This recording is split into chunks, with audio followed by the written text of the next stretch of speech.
خدا رو شکر خبر خوشش میگم. خبر شیرینه که مجتبی خامنه رهبر شده، آقامون رهبر شده.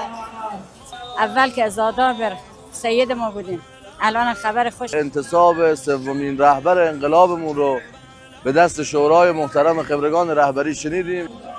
خیلی خوشحال شدم، خیلی روحیه داد بهمون تو این وضعیت که یه رهبر خوب و یعنی دانات انتخاب شد. ما به انتخاب شورای خبرگان اطمینان داشتیم. داریم شعار بدیم و از آقا حمایت کنیم.